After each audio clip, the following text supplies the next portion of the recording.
Welcome to K-Catalog.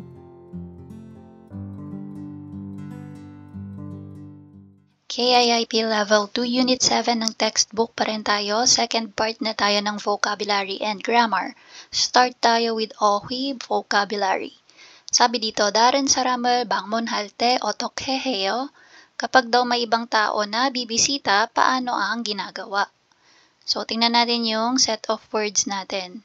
So, dito, 미리 연락하다. 미리, it means future or in advance. Tapos, 연락하다, meaning to contact, okay, or to keep in touch, or to call. Ayan. So, dito, to call in advance. Okay. Tapos, 약속 시간을 정하다. 정하다, to decide. 약속 시간, meeting time. Okay, so call in advance and then decide na ng meeting time.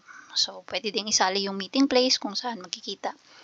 And then, dito naman, 1:50 yung oras. Ano yung sabi niya? 약속 시간 2시. So, 2 o'clock yung meeting time, pero 1:50 pa lang ay dumating na siya dun sa lugar ng pagmimitingan. Sabi, 늦지 않게, yan, 늦지 않게 도착하다. Ibig sabihin, to arrive on time or hindi malilate dun sa napag-usapan na oras. So, 도착하다, arrive. 늦지 않게, to be not late, no? knock를 하다. So, ayan, pagkatok, tok-tok. Okay, to knock. Kumatok bago pumasok. And then, 인사를 나누다. So, mag-exchange kayo ng greeting with each other. Ayan, 인사, to greet one another. 명함을 건네다, exchange ng business card or business ID. Okay, 명함, business ID. 건네다, palitan kayo, to exchange. Okay? So, sabi dito, 다른 사람이 집이나 사무실을 방문할 때 미리 연락을 해요. Sabi, kapag ikaw daw ay bibisita sa bahay or sa opisina, you have to call in advance. 방문할 때, kapag bibisita, no? 미리 연락을 해요. Ikaw ay kailangang kumontak in advance. 그리고, and then, 약속 시간을 정하는 게 좋아요. It is good to decide for a meeting time. Okay, so that's for OHI, vocabulary. Now, sabi dito, 여러분, 다른 사람은 방문할 때 어떻게 했어요? So, ikaw naman daw, paano ang ginawa mo nang may dumalaw or may bumisita na ibang tao? So, example, sabi niya, 저는 다른 사람의 집이나 사무실을 방문할 때, siya yung pupunta or dadalaw, no? 먼저 인사를 한 다음에 명함을 꺼냈어요. Sabi niya, kapag ako ay bibisita or pupunta sa bahay or sa opisina ng ibang tao, first, una, babati muna ako. Okay? Mag-greet daw muna siya. Pagkatapos nun ay sa kanya ibibigay yung kanyang business card. Okay? So, understandable naman. Alangan namang bigay mo kagad without greeting, di ba? So, pwede nating sabihin dyan, tayo, kunyari, bibisita tayo sa, bahay ng ating kaibigan. Pagdating nun, di ba, hindi naman tayo agad papasok na parang kala mo bahay natin yon. So, we're going to greet first and, di ba, sa iba pa nga, kakatok ka pa nga muna just to check kung may tao ba sa loob. Di ba? So, pwede nating sabihin, 저는. Yan, 다른, same lang, 다른 사람이, tas 집 na lang yung gamitin natin. 다른 사람이 집에 방문할 때, 집을 pala, sorry. 집을 방문할 때 먼저, so, yung insa, dagdagan natin. Gawin natin, knock. So, kakatok muna, knock를 한 다음에 인사를 해요. Yan. So, pinalitan lang natin yung sequence and didagdagan lang natin. So, yung knock, ito yung pagkatok. So, kakatok muna, tapos saka mag-greet. So, that's for, example, another example. Grammar number 2 ng level 2 unit 7, we have dongsa or hyongyongsa, verb or adjective plus the grammar unika or nika. Okay, I'm sure narinig nyo na itong maraming beses. Sabi dito, 어떤 일이 이유나 원인을 말할 때 사용해요. Again, ginagamit mo to kung gusto mong i-express ang alin? Ang reason. Okay, EU, reason, or wonin, cause. Okay, ano ba yung dahilan? Or yung rason kung bakit mo sinabi yung statement na yon. Okay, oton ir ng isang bagay or pangyayari. Okay, again, ginagamit mo si grammar unika or nika kapag gusto mong i-express yung isang rason or dahilan nung isang bagay na nangyari doon sa statement mo. Okay, so paano bang sa Tagalog siguro pwede nating isipin kasi. Yan, kasi. Ano pa? Dahil. Pwede din yan. So tingnan natin yung example. 내일 중요한 회의가 있으니까 늦지 마세요. Ano sabi niya dyan? Bukas may importanteng meeting. So, ita, there is, or meron. Tapos, dinugtong niya na unika. Dahil may importanteng meeting bukas, 늦지 마세요. Huwag kang malate. Ayan. Please, huwag malilate. Yan yung sabi niya. So, sagot si Angela. 네, 일찍 오겠습니다. Opo, maaga po akong darating, sabi niya. Okay, another one. 날씨가 좋으니까 산책하러 나갈까요? Sabi niya, dahil maganda ang panahon, maglakad-lakad kaya tayo? Ano yung sabi ng kausap? 지금은 좀 더우니까 이따가 갑시다. Ay ngayon, medyo mainit kasi. Kaya mamaya, mainit kasi. Or dahil mainit ngayon, mamaya na tayo magpunta. Saan sila magpupunta? Doon nga sa paglalakaran nila. Okay? So, siga, ang iniisip niya, maganda yung panahon ngayong araw. Pero sina, at the moment, naiinitan siya. So, sabi niya, mamaya na. So, kumbaga, nagre-reason out siya. Pareho sila, no? Dahil maganda ang panahon ngayon, or maganda kasi ang panahon ngayon, kaya maglakad-lakad kaya tayo. Tapos, sagot nila, ngayon kasi mainit. Kaya mamaya na tayo magpunta. Ayan. Or dahil mainit ngayon, mamaya na tayo magpunta. Or mamaya na tayo maglakad-lakad. Ayan. Nagre-reason out sila pareho. Gina-justify nila yung kanilang gustong sabihin. Okay? Next. 밖에 비가 오니까 우산을 쓰세요. Sabi niya, dahil umuulan sa labas, magdala ka ng payong. So, 으세요-세요 nagsasuggest siya, no? dito naman sabi, 집들이를 하니까 세제나 휴지를 사는 게 어때요? Sabi niya, dahil magpapa-housewarming party, paano kaya kung bumili? Paano kaya kung bumili tayo ng detergent or ng tissue? Yan. Okay, so again, may reason siya kung bakit niya sinabing bibili ng liquid detergent or tissue. So, nire-reason niya kasi or dahil may housewarming na magaganap. Okay? So, you're trying to justify what you're saying. Kaya, sinasabi mo si unika-nika. So, dito sa rule natin, kapag ang verb or adjective mo nag-end sa batchim, you add unika. Kapag ang verb or adjective mo ay walang batchim or nag-end sa vowel, you add nika. So, 먹다, 많다, 먹으니까, 많으니까. Sada, wala siyang batchim, and siya sa vowel kaya sanika.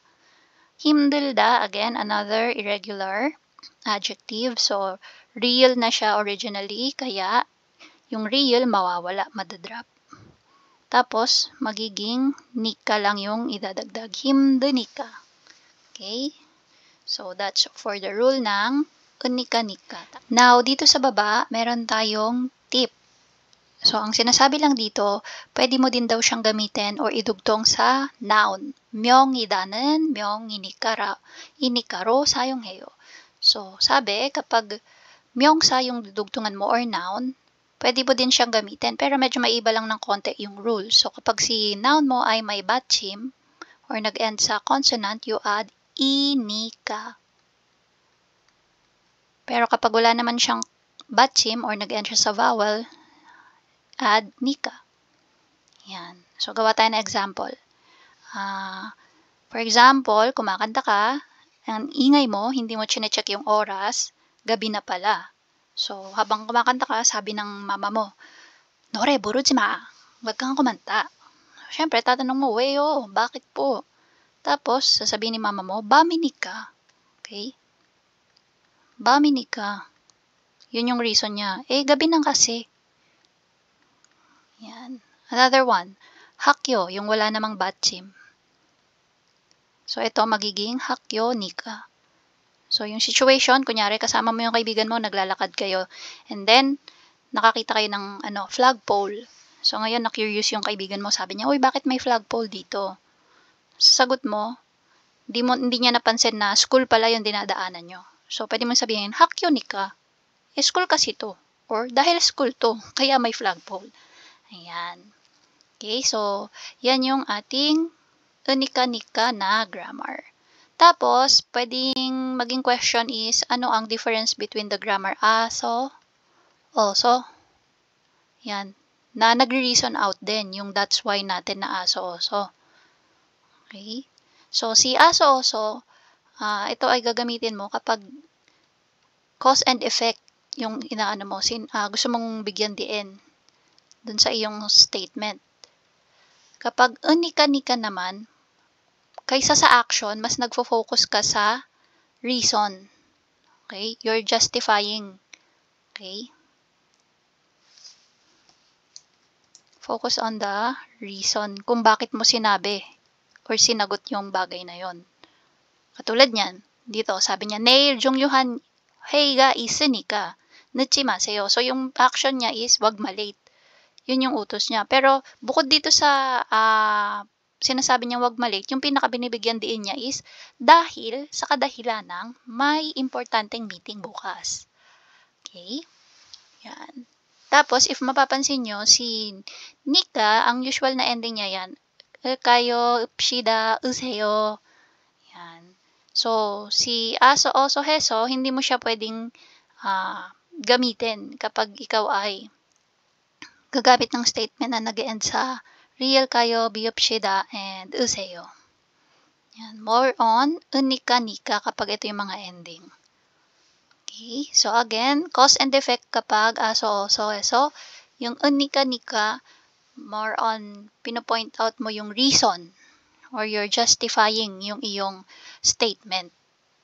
Okay. So, that's for unika-nika. Now, try nating i-apply ating grammar na dongsa or hyongyongsa plus unika-nika. Okay, so sabi sa instruction natin, Raman siya 생일 파티를 준비해요. So magpe-prepare daw ng birthday party ni Raman. 친구와 이야기해보세요. So kunyari tayo-tayo yun, no? Tapos mag-uusap-usap daw tayo. So dito sa table natin, meron tayong EU, ibig sabihin reason. And then 제안, suggestion or yung offer. Ano yung opinion natin? Pwede nating i-suggest or ma-offer.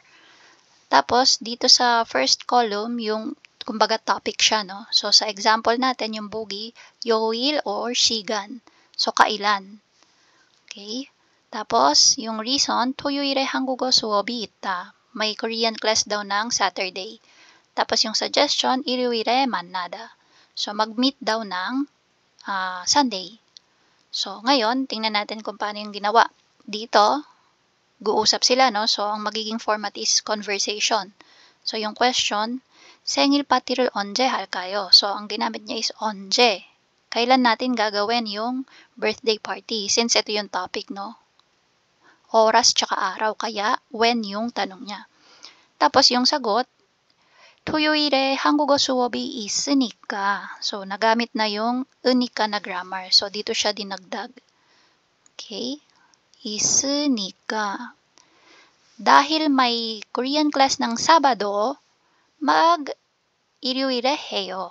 So, dahil yung question is 해요, hada, kailan gagawin? Yung sagot din niya is 해요. Although dito nakalagay 만나다. So, understood na yun kasi pag nag-meet na sila, doon na nila gagawin yung birthday party, di ba? So, 일요일에 해요. Sabi niya, no? Dahil may Korean class ng Sabado, linggo natin gawin. Okay, let's do it on Sunday. So, try natin gawin yung number 1. So, number 1, yung magiging question natin. So, siga, kunyari, gawa tayo ng conversation. Pati 장소. So, dito naman, lugar naman. Okay? Tapos, yung reason, 행복 식당에 메뉴가 많다. Marami daw menu sa 행복 식당 or 행복 restaurant. Tapos, yung offer or suggestion ay gogi로 가다. Doon tayo magpunta. Okay? So, yung question muna natin, paano kaya magiging question? Dahil lugar yan, pwede nating sabihin, 어디로 갈까요?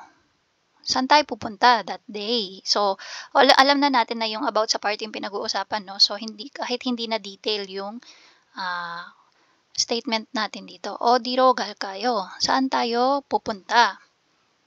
Tapos, yung magiging sagot, so, 행복 식당에 메뉴가 많다, magiging 많으니까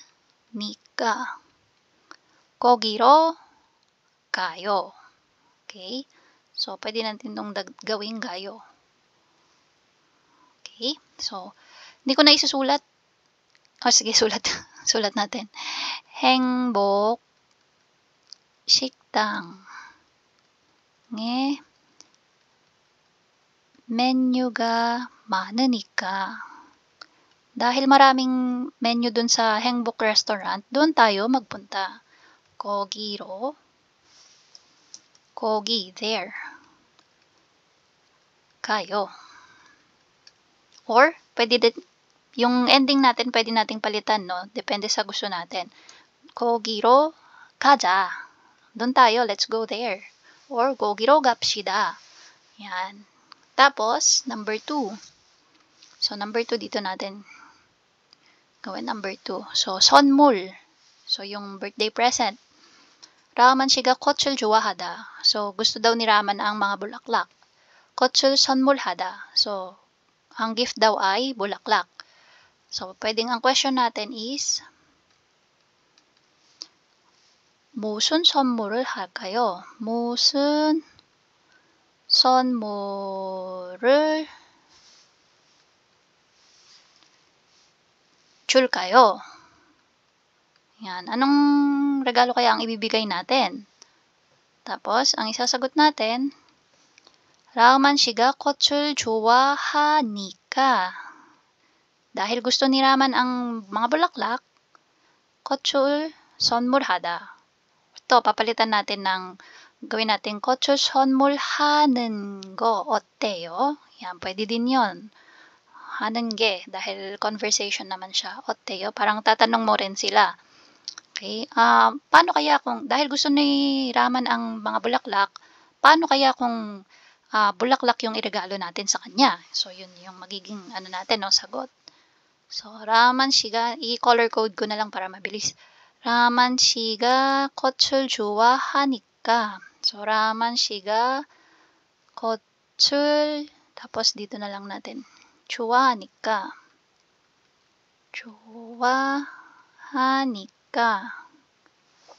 Tapos, 꽃을 선물하는 게 어때요? 꽃을 선물하는 게 어때요? Yan. Okay, again, sabi ko nga kanina, yung ending ng yung statement ay pwede mong palitan. Okay? So, hindi, okay lang kung gusto mong palaging ayo, oyo, heyo, pero pwede din maging, creative tayo sa paggawa ng statement. Tapos, number 3. 할일. So, yung mga gagawin daw. 라만 씨가 노래를 잘 부르다. So, si Raman daw magaling kumanta. Tapos, yung suggestion, 식사 후에 노래방에 가다. Yan. So, yung reason, dahil magaling si Raman kumanta, nag-suggest na magpunta ng 노래방 after kumain. Yan. So, dito, 할일. So, pwede nating sabihin yung question natin dyan for number 3. Shiksa, dahil pinag-usap ang nagre-refer tayo dun sa mga sagot, no? Yung mga binigay na information. So, pwede nating sabihin, 식사 후. 식사 후에 할 일, 뭘 할까요? 뭘 할까요? Anong gagawin natin pagkatapos kumain? Yan. Tapos, yung magiging sagot natin, ito na. 라흐만 씨가 노래를 잘 부르니까 식사 후 노래방에 가면 돼요. pwede yon. Or, 가는 거 어때요? pwede din yon. Or, 갈까요? pwede din yon. Okay? Or, gayo. Kahit ano. So, tingnan natin. Number 3, para hindi tayo malito, lagyan natin ng ano. Yan. So, dito na tayo sa answer. So, 라흐만 씨, again, hindi ko nasusulat lahat. 라흐만 씨가 노래를 잘 부르니까. So, 라흐만 씨가 노래를 잘 부르니까. Tapos, dito, 식사 후 노래방에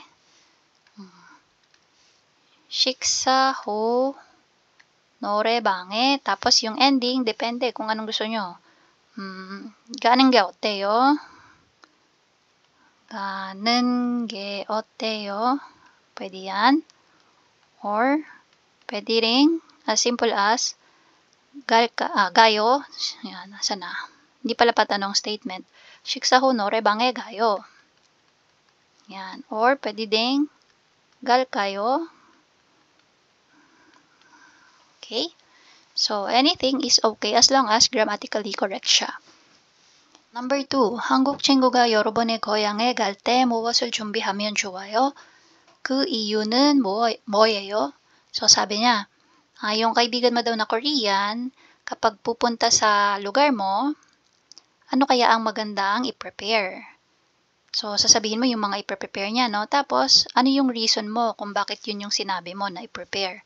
Example, 우리 고향은 지금 추우니까 두꺼운 옷을 가져가세요.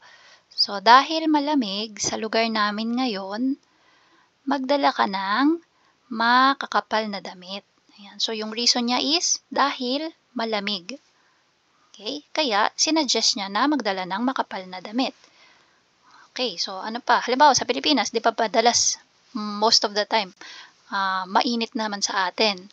So, pwede na sabihin, 우리 고향은 지금 더우니까 시원한 옷을 가져가세요. Yan. So, binaligtad lang natin. Dahil mainit sa lugar namin, magdala ka ng mga preskong damit. Ayan. So, again, that's for unika nika. And that's it. If you find this video helpful, please hit the like, share, and subscribe button. So I still hope to see you in the upcoming videos, and again, thanks for watching.